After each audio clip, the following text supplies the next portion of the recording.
RRB NTPC পরীক্ষা কিন্তু সামনেই চলে এসেছে, হাতে সময় একদম নেই। তো আজকে আমরা সায়েন্সের প্র্যাকটিস সেট নাম্বার 4 করব। তো চলো প্রিভিয়াস ইয়ারের কোশ্চেন দেখবো, রিসেন্ট পরীক্ষা আসা প্রশ্ন দেখবো এবং সেখান থেকে দেখবো যে পরীক্ষায় কি কি প্রশ্ন আসতে পারে।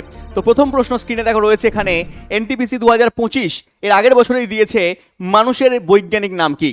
খুব সহজ প্রশ্ন, মানুষের বিজ্ঞানসম্মত নাম হচ্ছে Homo sapiens, option number B কিন্তু আমাদের সঠিক উত্তর। এবারে পরীক্ষা তোমাকে ঘুরিয়ে কোশ্চেন করতে পারে যে মানুষের গণ কি, মানুষের প্রজাতি কি। দেখো এর মধ্যেই লুকিয়ে আছে গণ আর প্রজাতি। স্যার কিভাবে লুকিয়ে আছে? এই হোমোটা হচ্ছে গণ, হোমোটা হচ্ছে গণ আর প্রজাতি হচ্ছে স্যাপিয়েন্স। তাহলে এই প্রজাতি এবং গণ এই দুখানা টার্ম নিয়ে তৈরি হয় যে কোনো জীবের বিজ্ঞানসম্মত নাম। যেমন বাঘের বিজ্ঞানসম্মত নাম কি? বাঘের বিজ্ঞানসম্মত নাম হচ্ছে প্যানথেরা টাইগ্রিস। মনে রাখবে প্যানথেরা টাইগ্রিস। এখান থেকে মনে রাখবে বাঘের গণ হচ্ছে প্যানথেরা, প্যানথেরা হচ্ছে বাঘের গণ, আর বাঘের প্রজাতি জিজ্ঞেস করলে কি বলবে না টাইগ্রিস হচ্ছে বাঘের প্রজাতি। তাহলে এরকমভাবে বিজ্ঞানসম্মত নামের মধ্যে দুটো জিনিস লুকিয়ে আছে, গণ আর প্রজাতি। এবার স্যার এই বৈজ্ঞানিক নামকরণ কে চালু করেছেন, বা এই যে দ্বিপদ নামকরণ এটাকে বলি আমরা, এই দ্বিপদ নামকরণ পদ্ধতি চালু করেছেন কোন বিজ্ঞানী? মনে রাখবেন ক্যারোলাস লিনিয়াস। এই ক্যারোলাস লিনিয়াসকে দ্বিপদ নামকরণের জনক বলা হয় বা ট্যাক্সোনমির জনক বলা হয়। নাম কি দাদা? Carolus Linnaeus. এই লিনিয়াস হচ্ছে দ্বিপদ নামকরণ প্রথম প্রচলন করেছিলেন, এটাকে ট্যাক্সোনমির জনক কিন্তু বলা হয়। চলে এসো পরের প্রশ্ন। দেওয়া আছে যদি একটি ফুটবলের ভর 3 কেজি হয় তাহলে পৃথিবীতে এর ওজন কত? পৃথিবী পৃষ্ঠের ওজন কত হবে? এর ভর দেওয়া আছে 3 কেজি। মনে রাখবে ওজনের ফর্মুলা স্যার এম জি হয়। স্যার এম মানে কি? এম মানে হচ্ছে বস্তুর ভর, আর জি মানে হচ্ছে অভিকর্ষজ ত্বরণ। এর মান 9.8 মিটার পার সেকেন্ড স্কোয়ার। তাহলে যদি আমার 3 কেজি ভর হয়, এম এর জায়গায় 3 বসিয়ে দেবো, আর জি এর জায়গায় আমি 9.8 বসিয়ে দেবো। 9.8 দাদা গুণ করলে কত হবে? 3 আটা 24-এর 4 বসবে, 3 নং 27, আর এখানে 2 হাতে 2 আছে, তাহলে 27 আর 2 29.4। এখানে হয়ে যাবে কিন্তু কেজি নয়, এটা হয়ে যাবে নিউটন। ওজনের একক এসআই পদ্ধতিতে মনে রাখবে নিউটন হয়। উত্তর আমার চলে আসলো 29.4 নিউটন, অপশন নাম্বার ডি। তাহলে ভর দেওয়া থাকলে ওজন আমি বার করতে পারবো কি পারবো না? কমেন্ট বক্সে তোমাকে একটা কাজ দিচ্ছি, একটা হোমওয়ার্ক দিচ্ছি। একটা বস্তুর ভর দেওয়া আছে 5 কেজি, তার ওজন কত হবে? কমেন্ট বক্সে আমাকে বলবে যে 5 কেজি ভরের বস্তুর পৃথিবী পৃষ্ঠে ওজন কত হয়। চলে এসো পরের প্রশ্ন। দেওয়া আছে পদার্থের পরিমাপযোগ্য বৈশিষ্ট্যের সাথে এসআই এককের তুলনা করো। কোনটা এখানে ঠিক দেওয়া আছে, কোনটা এখানে ভুল দেওয়া আছে? দেখো দেওয়া আছে তাপমাত্রা, এখানে ক্যালোরি। তাপমাত্রার এসআই একক বলেছে ক্যালোরি। তাপমাত্রার এসআই একক কিন্তু ক্যালোরি হয় না। কি হয়? তাপমাত্রার এসআই একক হয়ে যাচ্ছে কেলভিন। তাহলে প্রথমটা আমার ভুল দেওয়া আছে, কেলভিন হচ্ছে আমার তাপমাত্রার এসআই একক। ক্যালোরি কি একক? সিজিএস একক হয়। ক্যালোরি হচ্ছে সিজিএস একক। স্যার ঘনত্বের একক কিলোগ্রাম প্রতি ঘনমিটার। কেজি পার মিটার কিউব, একদম ঠিক বলেছে, কেজি পার মিটার কিউব বা ঘনমিটার, ঠিক বলেছে। আয়তন বলেছে ঘন সেন্টিমিটার। এসআইতে ঘন সেন্টিমিটার নয়, এসআইতে হচ্ছে আয়তনের একক ঘনমিটার। তাহলে এটাও আমার ভুল বলেছে। এটা কিসের একক? আয়তনেরই একক, কিন্তু সিজিএস পদ্ধতিতে একক হচ্ছে ঘন সেন্টিমিটার, এসআইতে হচ্ছে ঘন মিটার। পরেরটা দেওয়া আছে তার চাপের একক হচ্ছে নিউটন। একদমই ভুল, চাপের একক নিউটন নয়। নিউটন হচ্ছে আমরা জানি বলের একক, নিউটন হচ্ছে বলের একক। তাহলে চাপের একক কি হবে? চাপ পড়লে মানুষ কি করে? চাপ পড়লে মানুষ পাস দিয়ে দেয়। পরীক্ষার হলে একটা চাপের কোশ্চেন এলো, একটা কঠিন কোশ্চেন দিয়ে দিল, বড় কোশ্চেন দিয়ে দিল, তুমি কি করবে? পাস করে দেবে। চাপ পড়লে পাস করে দিলে পাসকাল মনে রাখবে চাপের একক, অপশন নাম্বার ডি। তাহলে উত্তর কি হবে আমার? উত্তর ঠিক এখানে বলেছে অপশন বি, অপশন বিটা ঠিক উত্তর হয়ে গেল। চলে এসো পরের কোশ্চেনে। বলেছে মৌমাছি মধু তৈরি করে, তাই একে বলা হয় কি বলা হয়? গৌণ খাদক বলা হয়, প্রাথমিক খাদক বলা হয়, উৎপাদক বলা হয়, বিয়োজক বলা হয়। কি বলা হচ্ছে? দেখো মৌমাছি কি করে না মধু তৈরি করে। তাহলে মৌমাছি মধু কি থেকে তৈরি করে? মৌমাছি মধু তৈরি করছে, আর এই মধু তৈরি হচ্ছে কি থেকে না ফুলের নির্যাস থেকে। মৌমাছিরা কি করে? 3 রকম মৌমাছি হয়, রানী মৌমাছি, পুরুষ মৌমাছি, আর একটা হচ্ছে শ্রমিক মৌমাছি। এই শ্রমিক মৌমাছিরা কি করছে না ফুলের নির্যাস পান করছে। ফুলের কি করে, নির্যাস পান করে, ফুলের থেকে রস সংগ্রহ করে, সেই রস খাওয়ার পরে তারা কোথায় চলে যায়, বাসায় চলে যায়, সেখানে গিয়ে কি করে, ছোট ছোট কুঠুরির মধ্যে তারা বমি করে, উগড়ে দেয়, এই ফুলের নির্যাস তারা খেলো, খেয়ে উগড়ে দিল, হয়ে গেল মধু। তার মানে তারা ফুলের নির্যাস পান করছে।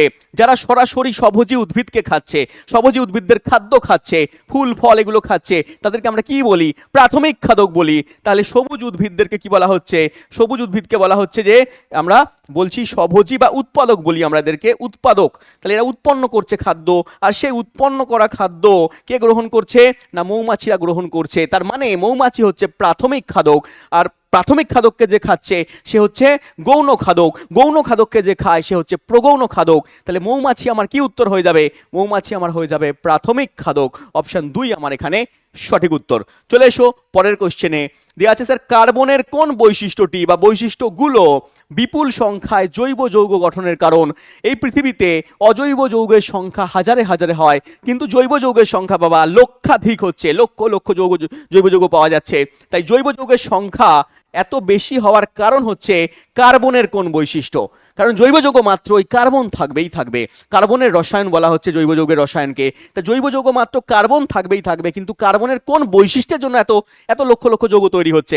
তো মনে রাখবে কার্বনের শুধুমাত্র চতুর্যোজ্যতা নয়, শুধুমাত্র দ্রাব্যতা নয়, এর সঙ্গে চতুর্যোজ্যতার সঙ্গে ক্যাটিনেশন ধর্ম, এই দুটো ধর্ম কাজে লাগছে। এর সঙ্গে আর একটা ধর্ম কাজে লাগছে যার নাম হচ্ছে সমাবয়বতা ধর্ম। এটাও মনে রাখবে, সমাবয়বতা ধর্ম।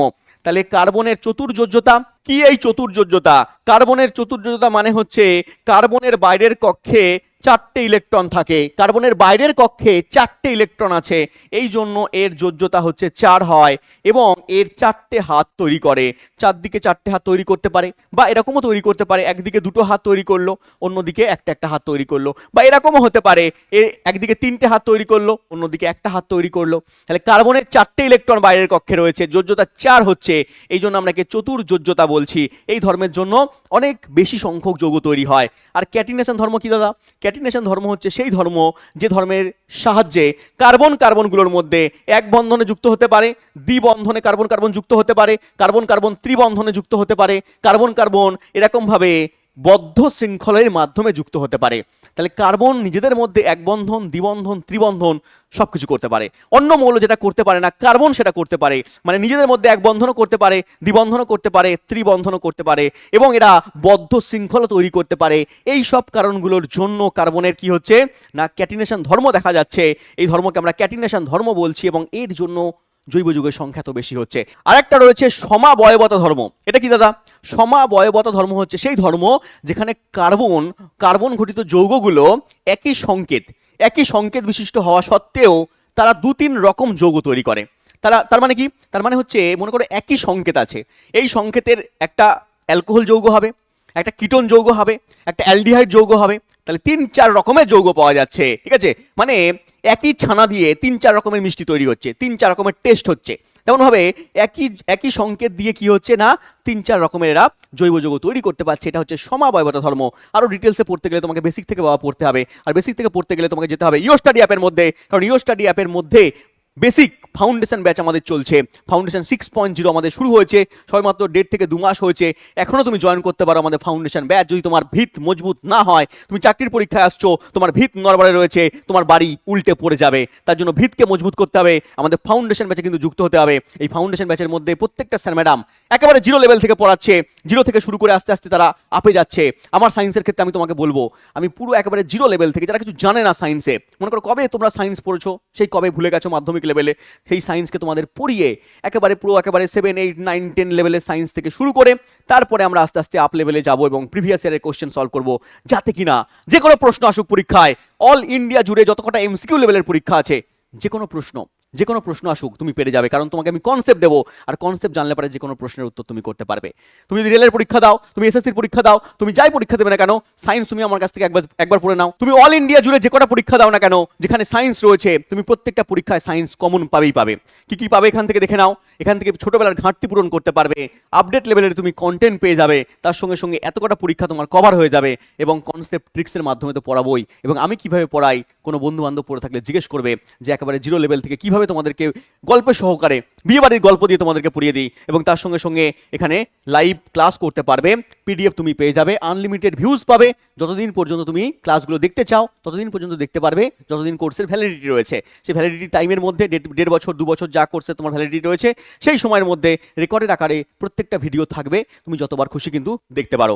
এছাড়াও প্রাইভেট ডাউট সলভের একজন টিচার পেয়ে যাবে, তোমার পার্সোনাল ডাউট কিন্তু 24 ঘন্টার মধ্যে সলভ করে দেওয়ার জন্য একজন টিচার থাকবে পিছনে, তুমি হোয়াটসঅ্যাপে তোমার ডাউট লিখে পাঠালে, জেনুইন ডাউট হলে তুমি 24 ঘন্টার মধ্যে পেয়ে যাবে।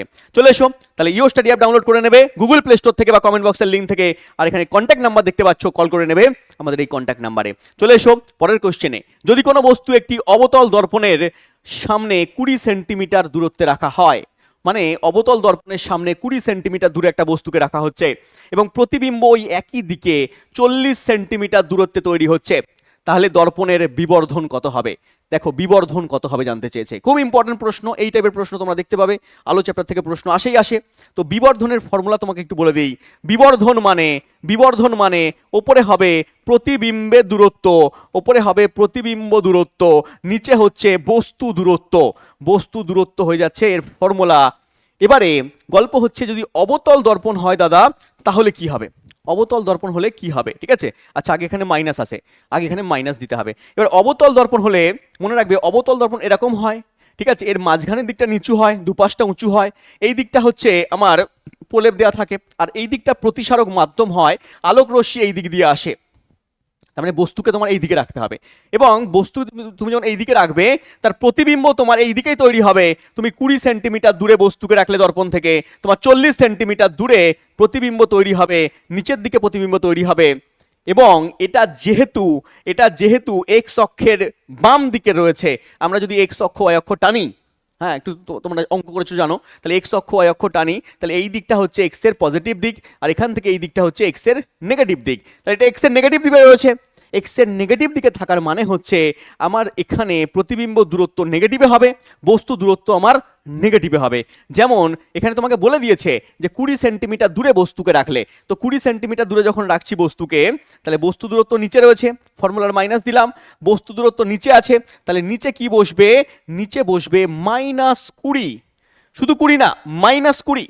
আর এখানে দেখা প্রতিবিম্বের দূরত্ব রয়েছে 40 সেন্টিমিটার, 40 সেন্টিমিটার দূরে প্রতিবিম্ব তৈরি হচ্ছে, প্রতিবিম্ব তোমার কোন দিকে তৈরি হচ্ছে বাবা, এই দিকে তৈরি হচ্ছে, তাই তো? তাহলে এটাও আমার নেগেটিভে হবে, তাহলে -40 হয়ে যাবে এখানে প্রতিবিম্বের দূরত্ব। তাহলে মাইনাস মাইনাস অলরেডি কেটে যাচ্ছে, 20 দিয়ে কাটলে পারে কত হচ্ছে না, 20 দুগুণে 40, -2 আমার এখানে উত্তর চলে আসছে, অপশন নাম্বার এখানে আসছে 4, -2। কিন্তু এই যে মাইনাস প্লাস কিভাবে নিলাম অনেকে বুঝতে পারলে না, অনেকে ভাবছো কেন এটা মাইনাস হলো, বা প্রতিবিম্ব এই দিকে কেন গঠিত হলো, উল্টো দিকে কেন গঠিত হলো না। এই সমস্ত প্রশ্নের উত্তর পেতে গেলে তোমাকে বেসিক থেকে পড়তে হবে যে বস্তুকে আমরা 20 সেন্টিমিটার দূরে রাখলে তার প্রতিবিম্ব এই দিকে গঠিত হচ্ছে, নিচের দিকে কেন গঠিত হচ্ছে, উপর দিকে কেন গঠিত হচ্ছে না। কারণ এই সমস্ত জিনিসপত্র কোর্সের ভেতর ডিটেলস আমি পড়াই যে কোথায় বস্তুকে রাখলে কোথায় প্রতিবিম্ব তৈরি হবে, কেমন প্রতিবিম্ব তৈরি হবে, সৎ হবে না অসৎ হবে, বাস্তব হবে না অবাস্তব হবে, আকারে বড় হবে না ছোট হবে, এই সমস্ত জিনিসপত্র পড়তে হবে, কারণ পরীক্ষা এখান থেকে প্রশ্ন দিচ্ছে এবং দেবে। তো চলে এসো পরের কোশ্চেনে। দেয়া আছে মানুষের শরীরে কয়টি যৌন ক্রোমোজোম আছে, যৌন ক্রোমোজোম আছে। দেখো মানুষের শরীরের মধ্যে যৌন ক্রোমোজোমের সংখ্যা হচ্ছে, মনে রাখবে, এক জোড়া যৌন ক্রোমোজোম পাওয়া যাচ্ছে, আর 44টা বা 22 জোড়া অটোজোম পাওয়া যাচ্ছে। তাহলে মানুষের তার ক্রোমোজোম তার মানে দুরকম আছে, একদম দুরকম আছে। মানুষের ক্রোমোজোম হচ্ছে একটা অটোজোম হয় যেটা আছে 44টা বা আমরা বলি 22 জোড়া, আর তার সঙ্গে একটা রয়েছে সেক্স ক্রোমোজোম যাকে বলছি আমরা যৌন ক্রোমোজোম, এটা রয়েছে আমাদের এক জোড়া বা দুটো রয়েছে। তাহলে মানুষের দেহের মোট ক্রোমোজোম কত? স্যার 44টা অটোজোম আর দুটো হচ্ছে সেক্স ক্রোমোজোম, তার মানে হচ্ছে 46খানা ক্রোমোজোম আছে, বা 22 জোড়া আর এক জোড়া মিলে 23 জোড়া টোটাল ক্রোমোজোম আছে। এই ক্রোমোজোম ক্ষেত্রে কি হয় একটু গল্প জেনে নাও। এই ক্রোমোজোমের ক্ষেত্রে মানুষের যে সেক্স ক্রোমোজোম, সেই সেক্স ক্রোমোজোম দুটো আছে, এক জোড়া আছে। কিন্তু পুরুষদের ক্ষেত্রে 44খানা অটোজোমের সঙ্গে যে দুটো সেক্স ক্রোমোজোম তার নাম হচ্ছে XY। আর মহিলাদের ক্ষেত্রে কি হয়, মহিলাদের ক্ষেত্রে হয়ে যায় এখানে কি হয়ে যাচ্ছে, দেখো XY লেখা আছে এখানে XY। আর মহিলাদের ক্ষেত্রে কি হচ্ছে, 44খানা অটোজোমের সঙ্গে যে দুটো সেক্স ক্রোমোজোম আছে তার নাম হচ্ছে XX। তাহলে চেঞ্জ হচ্ছে শুধু সেক্স ক্রোমোজোমের। পুরুষদের ক্ষেত্রে এক্স ওয়াই, মহিলাদের ক্ষেত্রে আছে এক্স এক্স এক্স। স্যার এটা কিভাবে কাজ করে? দেখো এটা কাজ করছে, কখন কাজ করছে? যৌন জননের সময় কাজ করছে, মিওসিস প্রক্রিয়া ঘটছে। এই মিওসিস প্রক্রিয়ার মাধ্যমে কি ঘটছে? মিওসিস প্রক্রিয়ার মাধ্যমে এখানে যে 46খানা ক্রোমোজোম ছিল, এই 46টা ক্রোমোজোম পুরুষদের দেহ আছে, এই 46টা ক্রোমোজোম মহিলার দেহের মধ্যেও আছে। এই 46খানা ক্রোমোজোম কি হয়ে যাচ্ছে? অর্ধেক হয়ে যাচ্ছে। মিওসিস প্রক্রিয়ার মাধ্যমে যখন শুক্রাণু ডিম্বাণু তৈরি করছে, পুরুষদের দেহ থেকে অর্ধেক ক্রোমোজোম আসছে, মহিলার দেহ থেকে অর্ধেক ক্রোমোজোম আসছে। এখান থেকে আসছে 23টা ক্রোমোজোম, পুরুষদের দেহ থেকে আসছে 23টা ক্রোমোজোম। এবং এবং এই যে ক্রোমোজোম অর্ধেক হয়ে যাচ্ছে, এখানে একটা করে সেক্স ক্রোমোজোম আসছে। 44খানা অটোজোম ছিল, এই 44খানা অটোজোমের মধ্যে হাফ হয়ে যাচ্ছে, 22টা অটোজোম হয়ে যাচ্ছে। তাহলে পুরুষদের 22খানা অটোজোম, মহিলাদের ক্ষেত্রেও 22টা অটোজোম আসছে। আর তার সঙ্গে মহিলাদের ক্ষেত্রে কি ছিল? এক্স এক্স ছিল, তাই তো? 44খানা অটোজোম প্লাস এক্স এক্স, তার মধ্যে আসলো 22খানা অটোজোম, আর দুটো এক্স এর মধ্যে যে কোনো একটা এক্স আসবে, তাহলে এখানে এক্স হয়ে গেল। আর পুরুষদের ক্ষেত্রে কি আসবে? 44খানা অটোজোম ছিল, তার সঙ্গে এক্স ওয়াই ছিল। এবারে কি হবে? এখানে 22খানা অটোজোম আসবে অর্ধেক হয়ে গিয়ে, মিওসিস প্রক্রিয়া অর্ধেক হয়ে যাবে শুক্রাণু উৎপাদনের সময়, আর তার সঙ্গে একটা এক্স আসবে অথবা একটা ওয়াই আসবে।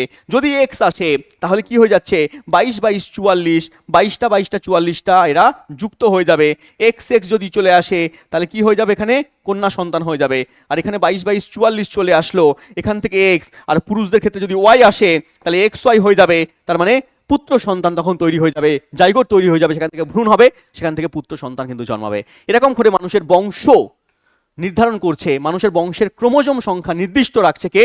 না মিওসিস প্রক্রিয়া।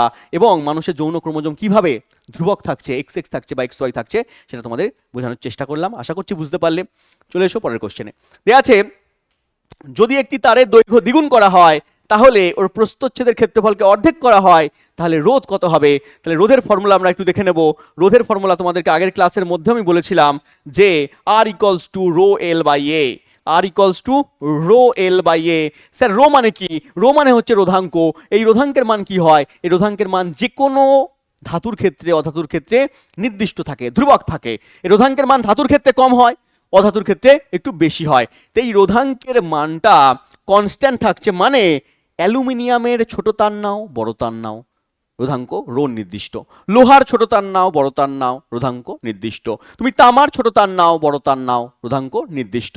তার মানে রো এর মান কনস্ট্যান্ট নির্দিষ্ট ধাতু বা অধাতুর ক্ষেত্রে। এবার চলে আসি এল এর মানে। এল কি স্যার? এল হচ্ছে দৈর্ঘ্য। এই যে তুমি পরিবাহী নেবে, একটা কোনো পরিবাহী নেবে, সেই পরিবাহীর দৈর্ঘ্য, এই দৈর্ঘ্যটাকে আমরা বলছি এল। আর এ মানে হচ্ছে এই প্রস্থচ্ছেদের ক্ষেত্রফল, এই প্রস্থচ্ছেদ, এই ক্রস সেকশনাল এরিয়ার ক্ষেত্রফল হচ্ছে এ। এটাকে আমরা পাই আর স্কোয়ারও বলি অনেক সময়। কেন? কারণ এটা একটা বৃত্তের ক্ষেত্রফল বলে। এবারে ফর্মুলা হচ্ছে রো এল বাই এ। তার মানে আর এর সঙ্গে এ হচ্ছে ব্যস্তানুপাতিক, মানে এ নিচে আছে, ব্যস্তানুপাতিক সম্পর্ক। তার মানে এ যদি বেড়ে যায়, প্রস্থচ্ছেদের ক্ষেত্রফল যদি বেড়ে যায়, রোধ কমে যাবে। আর প্রস্থচ্ছেদের ক্ষেত্রফল যদি কমে যায়, রোধ কি হচ্ছে? বেড়ে যাচ্ছে। ক্ষেত্রফল যদি বেড়ে যায়, রোধ কি হচ্ছে? কমে যাচ্ছে। উল্টো সম্পর্ক। আর একটা আছে আর প্রপোর্শনাল টু এল।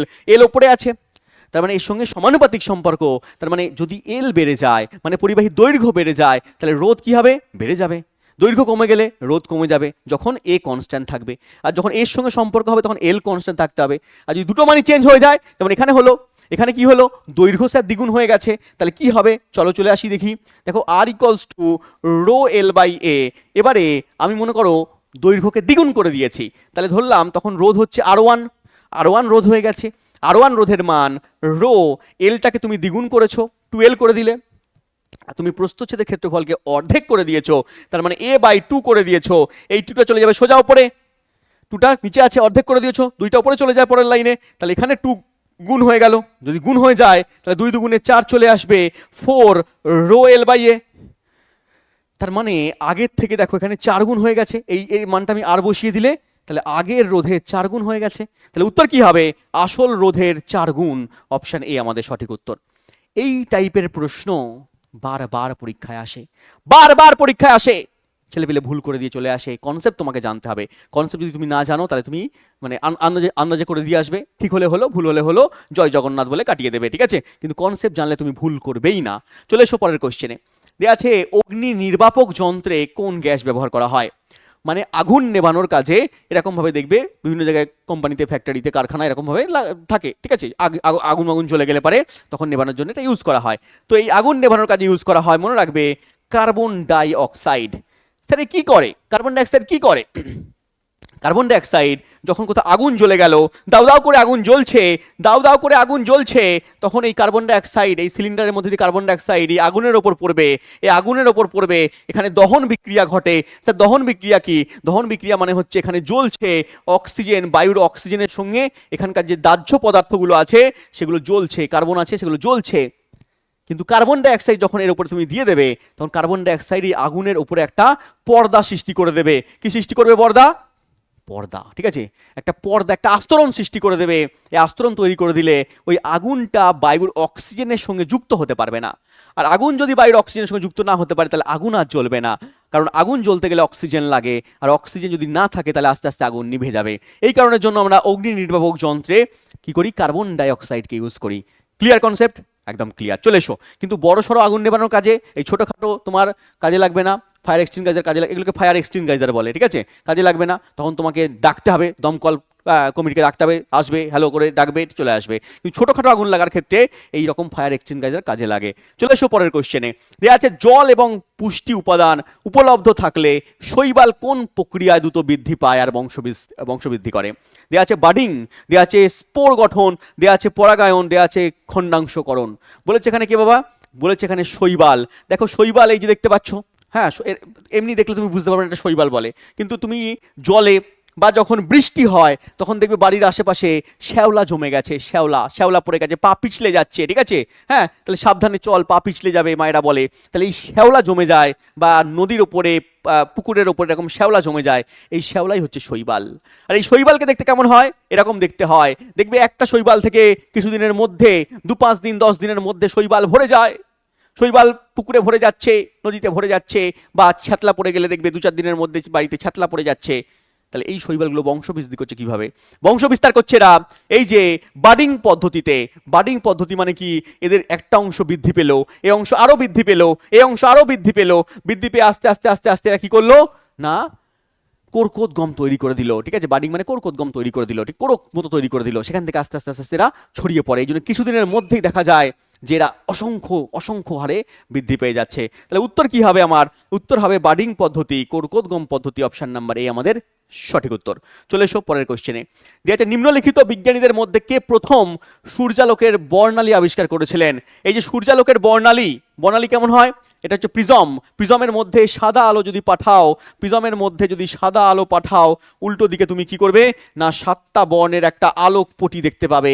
7টা বর্ণ এখানে যুক্ত আছে, 7টা বর্ণ এখান দিয়ে বেরোবে। স্যার 7টা বর্ণ কি কি? 7টা বর্ণ হচ্ছে বে মানে বেগুনি, বে নি মানে নীল, আ মানে আকাশী, বে নিয়া, স মানে সবুজ, হ মানে হলুদ, বে নিয়া সহ, ক মানে হচ্ছে কমলা, এবং ল মানে হচ্ছে লাল। তাহলে বে নিয়া সহ কলা 7টা বর্ণ ভাগ হয়ে যাবে। তার মানে সাদা বর্ণের মধ্যে 7টা বর্ণ মিশে আছে, ঠিক আছে, সূর্যের আলো সাদা বর্ণ, তার মধ্যে 7টা বর্ণ মিশে আছে, এবং সেটা প্রথম যে বিজ্ঞানী আবিষ্কার করেছিলেন তার নাম আর কেউ নন sir Isaac Newton. Option number A আমাদের সঠিক উত্তর। স্যার আইজ্যাক নিউটন, একদম আইজ্যাক নিউটন এত মানে আলোর দিকে কাজ করেছে, বলগতি নিয়েও কাজ করেছে, ওনার ফিজিক্সের সূত্র রয়েছে, ওনার কেমিস্ট্রিতে সূত্র আছে, ওনার ম্যাথের সূত্র আছে, ওনার বায়োলজিতে সূত্র আছে। স্যার বায়োলজিতেও আছে। প্রত্যেকটা বিষয়, সায়েন্সের প্রত্যেকটা বিষয় ইনি সূত্র দিয়ে গেছেন, ঠিক আছে, একজন বিজ্ঞানী নিউটন, ঠিক আছে। চলো, আইনস্টাইন কি করেছে? আইনস্টাইনটা বলে দিই। আইনস্টাইন হচ্ছে E=mc², এই সূত্র দিয়েছেন। ইনিও মহান বিজ্ঞানী। E=mc² হচ্ছে সূত্র দিয়েছেন Albert Einstein. Sir CV Raman effect তৈরি করেছেন ভারতের বলো এশিয়ার প্রথম ফিজিক্সে নোবেল প্রাপক বিজ্ঞানীর নাম CV Raman. Clear? Sir Archimedes কি করেছেন? আর্কিমিডিস সূত্র দিয়েছেন, আর্কিমিডিসের সূত্র দিয়েছেন, তোমরা জানো আর্কিমিডিসের সূত্র পড়েছো। চলে এসো পরের কোশ্চেনে। একটি শব্দের তরঙ্গের কম্পাঙ্ক 50 হার্জ, তরঙ্গের কম্পাঙ্ক বলে দিয়েছে 50 হার্জ। কম্পাঙ্ককে আমরা এন দিয়ে প্রকাশ করি বা আমরা এফ দিয়ে প্রকাশ করি, এখানে 50 হার্জ দেওয়া আছে। বলেছে একটি তরঙ্গ পূর্ণ করতে কত সময় লাগে? সময় জানতে চেয়েছে। সময়কে আমরা টি দিয়ে প্রকাশ করি, এটাকে পর্যায়কালও বলা হয়। এই পর্যায়কালের ফর্মুলা মনে রাখবে, T=1/f বা 1/nও বলা হয়। তাহলে 1/f যদি হয়ে যায় তুমি মান বসিয়ে দাও 1/50, 1/50 মান কত হচ্ছে না 1/50 ওপর নিচে 2 দিয়ে গুণ করে দিলে ওপরে 2, নিচে আসে জুই, নিচে কত আসে 100 চলে আসে, 2 ঘর আগে দশমিক বসবে, 0.02 সেকেন্ড, একদম 2 সেকেন্ডে উত্তর চলে আসবে। তাহলে উত্তর হচ্ছে 0.02 সেকেন্ড। এই সমস্ত অঙ্ক বারবার পরীক্ষায় দিয়েছে এবং রেলওয়ের ফেভারিট টপিক এই সমস্ত জিনিসপত্র, এই সমস্ত অঙ্ক, এই সমস্ত কোশ্চেন বারবার ঘুরে ফিরে দিয়েছে। 2018 কোশ্চেন দেখলে দেখতে পাবে, এটা 2025 কোশ্চেন দেখলে দেখতে পাবে, 2026 গ্রুপ ডির কোশ্চেন দেখলে দেখতে পাবে, শুধু সংখ্যা চেঞ্জ করে দিয়েছে।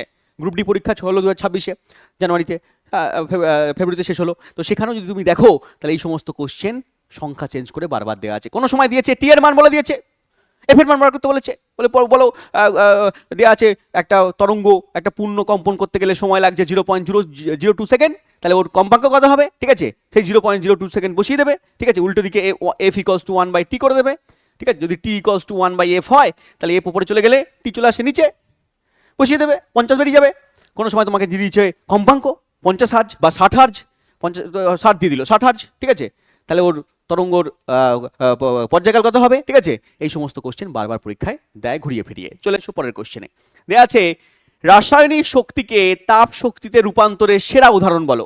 রাসায়নিক শক্তিকে তাপ শক্তিতে রূপান্তরের সেরা উদাহরণ, ছবি দেখে বুঝতেই পারছো, দেখো খুব পপুলার ছবি, সবার জীবনে এই ছবি আসবে, সবাই এই ছবিকে তারা, এই মুহূর্তকে তারা ক্যামেরা বন্দি করে রেখে দেবে, এখনকার ছেলেপুলেরা ক্যামেরা বন্দি করে রেখে দেবে। দেখো কি সেই ছবি না কাঠ পোড়ানো। কাঠ পোড়ানো হচ্ছে কোথায়, কাঠ পোড়ানো হচ্ছে, ছবি দিয়েছে আমাদের টাইপিস্ট এখানে, বিবাহ বাসরে কাঠ পুড়ছে, তুমি 7 পাকে বাঁধছো, 7 পাকে বাঁধা, কিন্তু 7 পাকে বাঁধা ততক্ষণ পড়বে না বা তোমার পক্ষে অসম্ভব হয়ে যাবে যদি তুমি সরকারি চাকরি না পাও। আজকালকার দিনে সরকারি চাকরি পেলে তাহলে পারে তোমার 7 পাকে বাঁধা কনফার্ম, আর সরকারি চাকরি যদি না পাও তাহলে 7 পাকে বাঁধা কিন্তু খুব মুশকিল হয়ে যাবে বাবা, ঠিক আছে। 7 পাকে দেখো জোর করে টেনে নিয়ে যাচ্ছে, মনে হচ্ছে না কৌশিক, দেখো জোর করে টেনে নিয়ে যাচ্ছে, মনে হচ্ছে যেতে চাইছে না পিছন দিকে, বলে চলো 7 পাকে ঘোরো, ঠিক আছে, বলে জোর করে নিয়ে যাচ্ছে, চলো। তাহলে 7 পাকে কিন্তু বাঁধা পড়তে হবে ভাই, চাকরি কিন্তু পেতে হবে, কাঠকে কিন্তু পোড়াতে হবে, 7 পাক কিন্তু ঘুরতে হবে। চলে এসো, কোশ্চেনের উত্তর হয়ে গেল আমাদের কাঠ পোড়ানো। নেক্সট কোশ্চেন চলে এসো, বলেছে প্রজননের সময় ডিএনএ প্রতিলিপিকরণ তৈরি কেন গুরুত্বপূর্ণ। প্রজননের সময় ডিএনএ এর প্রতিলিপিকরণ ঘটে। প্রতিলিপিকরণ মানে কি, ডিএনএ থেকে ডিএনএ তৈরি হয়, প্রতিলিপি তৈরি করা, ঠিক আছে। বললো স্যার প্রসেনজিৎ স্যার আপনার প্রতিলিপি তৈরি করুন, ঠিক আছে, হ্যাঁ, তাহলে আমার প্রতিলিপি মানে হচ্ছে আমার মতো সেম একজন আর একটা প্রসেনজিৎ স্যার তৈরি করে দেওয়া, ঠিক আছে। তাহলে ডিএনএ এর প্রতিলিপিকরণ মানে হচ্ছে ডিএনএ এর মতো করে সেম ডিএনএ তৈরি করে দেওয়া, তাহলে এটা হচ্ছে প্রতিলিপিকরণ। আর প্রতিলিপিকরণ কেন গুরুত্বপূর্ণ, কারণ বংশগত বৈশিষ্ট্য, বংশগতির জন্য, বংশগত বৈশিষ্ট্যকে এক প্রজন্ম থেকে অন্য প্রজন্মে নিয়ে যাওয়ার জন্য, একটা কোষ থেকে অন্য কোষের মধ্যে নিয়ে যাওয়ার জন্য। কারণ ডিএনএ কোথায় থাকে, ডিএনএ থাকে দেখো কোষের মধ্যে, নিউক্লিয়াসের মধ্যে, নিউক্লিয় জালিকার মধ্যে কি রয়েছে, ক্রোমোজোমের মধ্যে রয়েছে আমাদের ডিএনএ। তাহলে প্রতিটা কোষের মধ্যে কি আছে, নিউক্লিয়াস, নিউক্লিয়াসের মধ্যে রয়েছে নিউক্লিয় জালিকা, জালিকার মধ্যে রয়েছে ক্রোমোজোম, আর ক্রোমোজোমের মধ্যে কি আছে, ডিএনএ রয়েছে।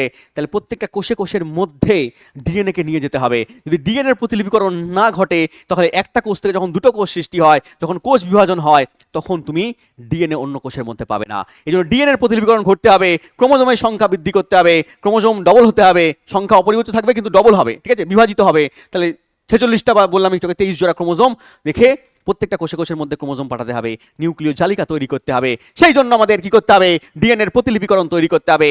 একটা ডিএনএ থেকে দুটো, দুটো থেকে চারটে, চারটে থেকে 8টা, কারণ বংশগতি না হলে এগোবে না। তাহলে বংশগত বৈশিষ্ট্য বহনের জন্য আমরা কি করব, ডিএনএ এর প্রতিলিপিকরণ করব। নেক্সট কোশ্চেনে চলে আসো, গ্যাস থেকে তরল আর তরল থেকে কঠিনের রূপান্তরকে কি বলা হয়। গ্যাসীয় পদার্থকে যখন তরলে রূপান্তর করি আর তরলকে যখন আমরা কঠিনে রূপান্তর করি তাকে আমরা কি বলি, চলো একবার আমরা দেখে নিই। দেখো একটা ছবি তোমাকে দেখাচ্ছি, মনে করো এই যে কঠিন পদার্থ রয়েছে এখানে, কঠিন পদার্থকে তুমি তাপ দিলে, কঠিনকে তুমি কি করলে না তাপ দিলে সে হয়ে যাবে তরল। একে প্লাস তাপ করে দাও, তাহলে প্লাস যদি তাপ দিই কঠিনকে তাহলে সে হয়ে যাচ্ছে লিকুইড, মানে তরল পদার্থ হয়ে যাচ্ছে। এক্সাম্পল দেখো বরফ, বরফকে তুমি কি করলে তাপ দিলে, বরফকে তাপ দিলে সে হয়ে যাবে জল, এবং জলকে যদি তুমি তাপ দাও তাহলে সে হয়ে যাবে বাষ্প, বাষ্প হয়ে যাচ্ছে, মানে গ্যাসীয় পদার্থে রূপান্তর হয়ে যাচ্ছে।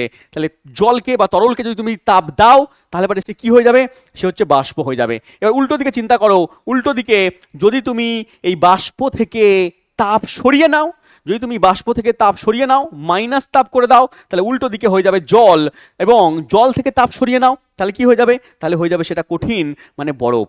তার মানে বুঝলাম কঠিনকে তাপ দিলে তরল হয়, তরলকে তাপ দিলে বাষ্প হয় বা গ্যাসীয় পদার্থ হয়ে যায়। তাহলে উল্টো দিকে গ্যাস থেকে তাপ সরিয়ে নিলে, বাষ্প থেকে তাপ সরিয়ে নিলে সেটা কি হয়ে যায়? তরল হয়ে যায়। তরল থেকে তাপ সরিয়ে নিলে হয়ে যায় কঠিন। তাহলে এই পদ্ধতিগুলোকে কি বলে একবার করে জেনে নেই। যখন কঠিনকে তাপ দিই তখন সেটা তরল হয়, তাহলে সেটা হচ্ছে কঠিন থেকে তরল হচ্ছে, নাম হচ্ছে তরলীভবন। তাহলে কঠিন থেকে যে তরল হচ্ছে তার নাম হচ্ছে তরলীভবন। আর যখন তরলকে আমরা তাপ দিচ্ছি সে গ্যাসীয় হয়ে যাচ্ছে, তার নাম হচ্ছে বাষ্পীভবন। সে বাষ্প হয়ে যাচ্ছে, নাম হচ্ছে বাষ্পীভবন। আর যখন আমরা এই গ্যাস থেকে বা বাষ্প থেকে তাপ সরিয়ে নিচ্ছি সে তরল হয়ে যাচ্ছে, তার নাম হচ্ছে ঘনীভবন। তার নাম ঘনীভবন, মনে রাখবে। এবং যখন আমরা এই তরল থেকে তাপ সরিয়ে নিচ্ছি সেটা কঠিন হয়ে যাচ্ছে, তার নাম হচ্ছে কঠিনীভবন, পড়ে রাখবে। তাহলে চারটে জিনিস পেয়ে গেলাম। কঠিনকে তাপ দিলে তরল হবে, নাম হচ্ছে তরলীভবন। তরলকে তাপ দিলে কি হবে? গ্যাসীয় হবে, নাম হচ্ছে বাষ্পীভবন। আর বাষ্প থেকে তাপ সরিয়ে নিলে সেটা আবার তরল হয়ে যাবে, তার নাম ঘনীভবন। এবং তরল থেকে যখন তাপ সরিয়ে নেবো সেটা কঠিন হবে, তার নাম হচ্ছে কি বাবা? তার নাম হচ্ছে কঠিনীভবন। আর একটা আছে, কঠিন থেকে যদি সরাসরি বাষ্প হয়ে যায়, কঠিনকে তাপ দিলে সব বাষ্প হয়ে গেল, ঠিক আছে? যেমন কর্পূর, ন্যাপথালিন, কঠিন থেকে সরাসরি বাষ্প হয়ে যাচ্ছে, এর নাম হচ্ছে ঊর্ধ্বপাতন। কি নাম? ঊর্ধ্বপাতন বা সাবলিমেশন, পড়ে রাখবে। চলে এসো কোশ্চেনের মধ্যে। তাহলে গ্যাস থেকে তরল, গ্যাস মানে বাষ্প, গ্যাস বা বাষ্প থেকে তরল হচ্ছে, তার মানে ঘনীভবন। একদম, ঘনীভবন কোথায় আছে? ঘনীভবন এখানে রয়েছে। এবং তরল থেকে কঠিন, তরল থেকে কঠিন হচ্ছে, তাহলে কঠিনীভবন। অপশন নাম্বার সি আমার এখানে সঠিক উত্তর। ক্লিয়ার? আশা করছি কনসেপ্ট বুঝতে পারলাম। চলে এসো পরের কোশ্চেনে। বলেছে এক্স রে কে আবিষ্কার করেছেন? এক্স রে, এক্স রে আবিষ্কার করেছেন আর কেউ নয়, রন্টজেন, যিনি ফিজিক্সে প্রথম নোবেল প্রাপক। ফিজিক্সে প্রথম নোবেল কে পেয়েছেন? এটাও পরীক্ষায় দিয়ে দেয় যে ফিজিক্সে প্রথম নোবেল পেয়েছেন, মানে নোবেল যবে থেকে চালু হয়েছে 1901, তো 1901 থেকে চালু হয়েছে। আর ফিজিক্সে প্রথম নোবেল এই ব্যক্তি পেয়েছেন, বিজ্ঞানী রন্টজেন। কি আবিষ্কার করেছেন? এক্স রে আবিষ্কার করেছেন, এক্স রে রশ্মি আবিষ্কার করেছিলেন বিজ্ঞানী রন্টজেন, পড়ে রাখবে। আচ্ছা, কমেন্ট বক্সে বলবে যে কেমিস্ট্রিতে প্রথম কে নোবেল পেয়েছিল? 1901 ফিজিক্সে নোবেল দেওয়া হয়েছিল, কেমিস্ট্রিতে দেওয়া হয়েছিল, তো কেমিস্ট্রিতে কে নোবেল পেয়েছিলেন প্রথম? কমেন্ট বক্সের মধ্যে বলবে। চলে এসো পরের কোশ্চেনে। কি বলেছে? নিচের কোন উদ্ভিদ কলাটি সালোক সংশ্লেষণ দশা সম্পন্ন করছে? মানে সালোক সংশ্লেষ করতে কোন কলা কাজে লাগছে? উত্তর আছে ক্লোরেনকাইমা, স্ক্লেরেনকাইমা, ফ্লোয়েম, জাইলেম। যদি আমরা উদ্ভিদ কলাকে ভাগ করি তাহলে উদ্ভিদ কলাকে আমরা প্রধানত দুটো ভাগে ভাগ করতে পারি, একটা ভাজক কলা, একটা হচ্ছে স্থায়ী কলা। একটা ভাজক কলা বাবা, একটা হচ্ছে স্থায়ী কলা। এই স্থায়ী কলাকে আমরা আবার দুভাগে ভাগ করতে পারি, একটা হচ্ছে সরল স্থায়ী কলা, একটা হচ্ছে জটিল স্থায়ী কলা। এই জটিলের মধ্যে দুটো পার্ট আছে, জাইলেম, ফ্লোয়েম। এই জটিলের মধ্যে জাইলেম আছে আর ফ্লোয়েম আছে। আর সরলের মধ্যে তিনটে কলা আছে, একটা হচ্ছে প্যারেনকাইমা কলা রয়েছে, একটা রয়েছে সরলের মধ্যে প্যারেনকাইমা কলা বাবা, ঠিক আছে, একটা রয়েছে কোলেনকাইমা, একটা রয়েছে স্ক্লেরেনকাইমা। তাহলে প্যারেনকাইমা, কোলেনকাইমা আর স্ক্লেরেনকাইমা হচ্ছে সরল স্থায়ী কলা, আর জাইলেম আর ফ্লোয়েম হচ্ছে জটিল স্থায়ী কলা। কোর্সের ভেতরে আমি এগুলো পুরো ডিটেলসে পড়াই ছেলেপুলেকে, এখানে সময় কম, একটু স্পিডে বলে দিচ্ছি। তাহলে এই সরলের মধ্যে প্যারেনকাইমার মধ্যে ভাগ রয়েছে, দেখো প্যারেনকাইমার মধ্যে আর এতগুলো ভাগ আছে, এপিডার্মিস, ক্লোরেনকাইমা, এরেনকাইমা, এডিওব্লাস্ট, পোশেনকাইমা। এর মধ্যে দেখো ক্লোরেনকাইমা রয়েছে, এই ক্লোরেনকাইমা ক্লোরোফিল যুক্ত হচ্ছে, তার মানে এই ক্লোরেনকাইমাটা কি করছে? না সালোক সংশ্লেষ করতে সাহায্য করছে। তাহলে এটা কার ভাগ? প্যারেনকাইমার ভাগ। প্যারেনকাইমা কিরকম কলা? সরল স্থায়ী কলা, এবং এটা হচ্ছে তোমার স্থায়ী কলার মধ্যে পড়ছে। তাহলে চলে এসো, উত্তর কি হচ্ছে? ক্লোরেনকাইমা। অপশন নাম্বার এ আমার কিন্তু সঠিক উত্তর। চলে এসো পরের কোশ্চেনে। দেওয়া আছে গ্যাসের ওপর চাপ যদি বাড়িয়ে দাও নিচের কোনটি ঘটে? গ্যাসের যদি চাপ বৃদ্ধি করে দাও তাহলে গ্যাসের গতিশক্তি বৃদ্ধি পাবে, বাষ্পীভবন হবে, কণাগুলোর মধ্যবর্তী স্থান কমে যাবে, কণাগুলোর মধ্যবর্তী স্থান বেড়ে যাবে। কি উত্তর হবে? উত্তর সঠিক এখানে হয়ে যাচ্ছে গতিশক্তি বৃদ্ধি পেয়ে যাবে, গ্যাসের গতিশক্তি বৃদ্ধি পেয়ে যাবে, কারণ গ্যাসের অণুগুলো সর্বদা গতিশীল হয়। আমরা জানি যে গ্যাসের অণুগুলো সর্বদা ব্রাউনীয় গতি দেখায়, তারা নিজেদের মধ্যে ধাক্কা দেয়, নিজেদের মধ্যে ধাক্কা দিচ্ছে, প্লাস দেওয়াল যে পাত্রের মধ্যে আছে সেই পাত্রের দেওয়ালে ধাক্কা মারছে, এই জন্য তারা এলোমেলোভাবে গতিশীল রয়েছে। এই গতিকে আমরা ব্রাউনীয় গতি বলি। কি গতি বলি বাবা? ব্রাউনীয় গতি কিন্তু বলা হচ্ছে, মনে রাখবে। তাহলে এই গতিকে কি বলা হচ্ছে বাবা? ব্রাউনীয় গতি বলা হচ্ছে। এবং গ্যাসের চাপ যদি তুমি কমিয়ে দাও তাহলে এরা আরো বেশি একে অপরের সঙ্গে সংঘর্ষ করবে, কাছাকাছি চলে আসবে, একে অপরের সঙ্গে সংঘর্ষ করবে, এদের গতি শক্তির পরিমাণ কিন্তু বেড়ে যাবে। তাহলে অপশন এ কিন্তু সঠিক উত্তর হয়ে গেল। আর আরেকটা জিনিস হয়, একটা বয়েলের সূত্র রয়েছে, সেটাও পড়ে রাখবে। বয়েলের সূত্র কি বলেছে? যদি তুমি চাপ কমিয়ে দাও তাহলে তোমার আয়তন বেড়ে যাবে, চাপ আর আয়তন পরস্পরের ব্যস্তানুপাতিক সম্পর্ক। তাহলে চাপ যদি কমে যায় কোনো গ্যাসের উপরে তাহলে আয়তন বেড়ে যাবে, যখন কিনা এম কনস্ট্যান্ট, এম মানে ভর কনস্ট্যান্ট এবং টি মানে উষ্ণতা কনস্ট্যান্ট। তাহলে উষ্ণতা আর ভর যদি কনস্ট্যান্ট থাকে তাহলে পারে ভি প্রপোর্শনাল টু 1/p হয়। চলে এসো পরের কোশ্চেনে। স্যার সূর্যের শক্তির প্রধান উৎস কি হয়? সৌরশক্তির যে বিশাল সৌরশক্তি রয়েছে তার প্রধান উৎস হচ্ছে তোমার, মনে রাখবে, পারমাণবিক সংযোজন বিক্রিয়া, নিউক্লিয় সংযোজন বিক্রিয়া। ঠিক আছে, পারমাণবিক না বললে এখানে বললে ভালো যে নিউক্লিয় সংযোজন বিক্রিয়া হচ্ছে প্রধান কারণ। কি ঘটে স্যার এখানে সূর্যের মধ্যে মনে রাখবে হাইড্রোজেন আছে আর হিলিয়াম আছে। এই হাইড্রোজেনগুলো যুক্ত হয়ে হিলিয়াম তৈরি করে, তার সঙ্গে প্রচুর শক্তি উৎপন্ন করে, নিউট্রন উৎপন্ন করে এবং এখানে দুটো হালকা মৌল যুক্ত হচ্ছে, মানে দুটো হাইড্রোজেনের আইসোটোপ যুক্ত হচ্ছে, কেউ হচ্ছে ডয়টেরিয়াম, ট্রিটিয়াম, এগুলো যুক্ত হয়ে একটা ভারী কণা হিলিয়াম তৈরি করছে। তাহলে দুটো হালকা কণা যুক্ত হচ্ছে, এই জন্য এর নাম হচ্ছে সংযোজন বিক্রিয়া। আর একটা হচ্ছে বিভাজন বিক্রিয়া, একে নিউক্লিয় বিভাজন বলা হচ্ছে। এর সাহায্যে পারমাণবিক বোমা তৈরি করা হচ্ছে। পারমাণবিক বোমা তৈরি করার কনসেপ্ট কিনেছিল ওপেনহেইমার। তো ওপেনহেইমার কি করেছিলেন, এখানে যে সমস্ত ভারী কণা আছে যেমন ইউরেনিয়াম, যেমন প্লুটোনিয়াম, তাহলে ইউরেনিয়াম, প্লুটোনিয়াম, রেডিয়াম এদেরকে দিয়ে, ভারী কণাগুলোকে দিয়ে কি করছিলেন না, এখান থেকে দুটো হালকা কণায় ভাগ করছিলেন, হালকা মৌলের মধ্যে ভাগ করছিলেন আর প্রচুর এনার্জি তৈরি করছিলেন এবং সেটাকে কাজে লাগিয়ে বোমা তৈরি করা হয়েছে। বর্তমানে পারমাণবিক শক্তি কেন্দ্র তৈরি করা হচ্ছে, পারমাণবিক শক্তি তৈরি করা হচ্ছে, কাজে লাগানো হচ্ছে। তাহলে এটা হচ্ছে তোমার ভারী কণাকে ভেঙে হালকা কণা করা, আর সংযোজনে হচ্ছে তোমার হালকা কণা যুক্ত হয়ে ভারী কণা তৈরি করা, মনে রাখবে। আচ্ছা, এই পারমাণবিক সংযোজন বিক্রিয়াকে কাজে লাগিয়ে কি করা হয়েছে, হাইড্রোজেন বোমা। তাহলে পারমাণবিক বিভাজনকে বা নিউক্লিয় বিভাজনকে কাজে লাগিয়ে পারমাণবিক বোমা তৈরি করা হয়েছে। ঠিক আছে, হিরোশিমা নাগাসাকিতে পড়েছিল। আর সংযোজনকে কাজে লাগিয়ে হাইড্রোজেন বোমা তৈরি করা হয়েছে, যদিও এটা এখনো কোথাও পড়েনি। চলে এসো পরের কোশ্চেনে। দেখো লেখা আছে এখানে এই হাইড্রোজেনগুলো যুক্ত হচ্ছে, হিলিয়াম তৈরি করছে এবং প্রচুর এনার্জি তৈরি করছে। নেক্সট কোশ্চেন, ঠিক আছে, ক্রিকেট খেলার সময় একজন খেলোয়াড় দ্রুতগামী বল ধরার সময় কেন তার হাতকে নিচের দিকে নামিয়ে নেয় বা পেছন দিকে একটু সরিয়ে নেয়? যখন কোনো দেখবে ক্রিকেটের বল ধরছে, ঠিক আছে, এরকম বল ধরে পিছন দিকে টেনে নিল, ঠিক আছে, বা দেখবে পিছন দিকে ফুটবলার গ্লাভস নিয়ে ছবি দেখতে পাচ্ছ যে পিছন দিকে বল টেনে নেয়। কেন করছে? তার কারণ বলের ভরবেগ কমানোর জন্য। একদম অপশন নাম্বার এ সঠিক উত্তর, বলের ভরবেগ কমানোর জন্য। কারণ বলের ভর আছে একটা, আর ওকে একটা বেগ দিয়ে পাঠানো হচ্ছে, বোলার একটা বেগ দিয়ে পাঠাচ্ছে বা ব্যাটসম্যান বলটাকে মারছে যখন একটা বেগ দিয়ে পাঠাচ্ছে, তাহলে ওর ভরবেগ তখন বেশি, পেছন দিকে টেনে নিলে পারে ওর ভরবেগ কিছুটা কমে যাচ্ছে এবং সেই কারণের জন্য কি করা হচ্ছে না, বল ধরে পেছন দিকে একটু টেনে নেওয়া হয়। চলে এসো পরের কোশ্চেনে। দেয়া আছে উত্তল লেন্সকে অভিসারী লেন্স বলা হচ্ছে, তার কারণ কি? উত্তল লেন্সকে আমরা জানি অভিসারী লেন্স বলা হয়, অবতল লেন্সকে আমরা জানি অপসারী লেন্স বলা হয়। কেন বলা হয়? চলো উত্তল আর অবতল লেন্সটা দেখাই। দেখো, এই হচ্ছে আমাদের উত্তল লেন্স, প্রথম ছবিতে উত্তল লেন্স যার মাঝখানটা মোটা, দু প্রান্ত হচ্ছে সরু। আর এই হচ্ছে আমাদের অবতল লেন্স যার মাঝখানটা সরু আর দু প্রান্ত রয়েছে মোটা। আর এর মাঝখানটা মোটা, দু প্রান্ত সরু, এটা হচ্ছে উত্তল লেন্স, কনভেক্স। ঠিক আছে, এখানে যখন আলোক রশ্মি আসে লেন্সের ক্ষেত্রে কি হয়, আলোর প্রতিসরণ ঘটে, আলোক রশ্মি পড়ার পরে এ যখন লেন্সকে পেরিয়ে অন্যদিকে যায় তখন একটা নির্দিষ্ট বিন্দু দিয়ে বেরিয়ে যায়। যদি সমান্তরাল আলোক রশ্মি পড়ে তাহলে অন্যদিকে একটা নির্দিষ্ট বিন্দু দিয়ে বেরিয়ে যাচ্ছে, নির্দিষ্ট বিন্দুতে মিলিত হচ্ছে। কিন্তু এখানে অবতল লেন্সের ক্ষেত্রে উল্টো জিনিস ঘটে। এখানে আলোক রশ্মি যদি সমান্তরালভাবে পড়ে তাহলে ওরা চারদিকে এরমভাবে ছিটকে বেরিয়ে যায়, পড়ে ছিটকে বেরিয়ে যায়। তাহলে ওদেরকে মনে হয় একটা নির্দিষ্ট বিন্দু দিয়ে ছিটকে বেরিয়ে যাচ্ছে, পেছন দিকে যোগ করলে মনে হবে একটা নির্দিষ্ট বিন্দু দিয়ে অপসৃত হচ্ছে। এই কারণের জন্য উত্তল লেন্সকে বলা হচ্ছে অভিসারী। অভিসারী মানে যুক্ত হওয়া, তাহলে একটা যুক্ত হচ্ছে বলে অভিসারী, আর অপসারী মানে অপসারণ করে দিচ্ছে। ঠিক আছে, এই জন্য অবতল লেন্সকে আমরা অপসারী লেন্স বলে থাকি। ঠিক আছে, চলে এসো তাহলে কোশ্চেন কি হবে, যে এটি সমান্তরাল রশ্মিকে একটা বিন্দুতে ফোকাস করে, এটি আলোক রশ্মিকে মোটেও বাঁকায় না, এটি সর্বদা অসৎ বিম্ব তৈরি করে, নাকি এটি আলোক রশ্মিকে একে অপরের থেকে দূরে সরিয়ে দেয়? উত্তর কি হবে স্যার? অপশান এ হবে, এটি সমান্তরাল রশ্মিকে একটা বিন্দুতে ফোকাস করে বা একটা বিন্দুতে মিলিত করে। তাহলে অপশান এ আমাদের সঠিক উত্তর হয়ে গেল। চলে এসো পরের কোশ্চেন তোমাদের জন্য আমি HW দিচ্ছি। বলেছে নিউটনের তৃতীয় গতিসূত্র অনুসারে প্রতিটি ক্রিয়ার জন্য কোনটা সঠিক হবে, কমেন্ট বক্সের মধ্যে বলবে। দেখা হচ্ছে তাহলে আমাদের পরের ভিডিওতে, ততক্ষণ ভালো থেকো, থ্যাংক ইউ, জয় হিন্দ।